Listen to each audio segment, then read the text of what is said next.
Daniel Tiger's Neighborhood. A duckling for Daniel. It's springtime in the neighborhood of make-believe, and something very special is happening at school. Hi, neighbor, Daniel Tiger says. Come with me. I want to show you something exciting. In class, Teacher Harriet holds up a photo. Remember when we went to the farm? She asks. That's where we got our duck egg, Danielle says. Teacher Harriet says it's almost time for the egg to hatch and for the fuzzy baby duckling that is growing inside to come out. Daniel and his friends have been waiting a long time for the egg to hatch. Now everyone rushes to peek inside the nest. Notice anything different today? Asks Teacher Harriet.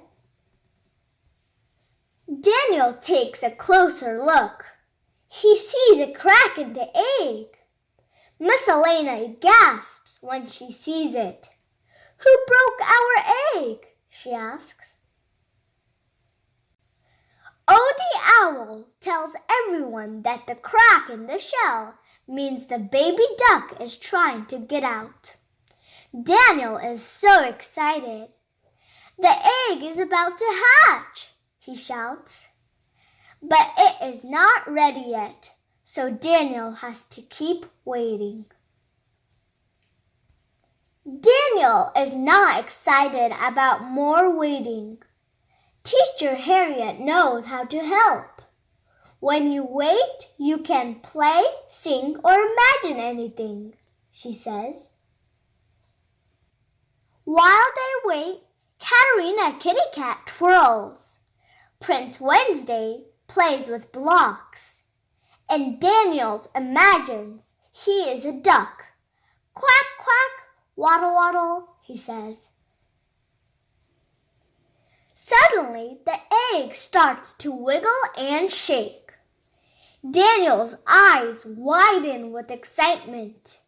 The egg is finally hatching. The shell slowly cracks open, piece by piece. And out pops a brand new, fuzzy yellow duckling. Everyone awes and ahs. It's so fluffy, whispers Miss Elena. Welcome to the neighborhood, Prince Wednesday says. After taking a look around, the duckling waddles over to Daniel and says, Quack, quack, quack. I think the baby duck just said hello, neighbor, Daniel says. Daniel is so happy he waited and waited and waited for the egg to hatch because he finally got to meet his new fluffy friend. Ugga mugga, he says. The end.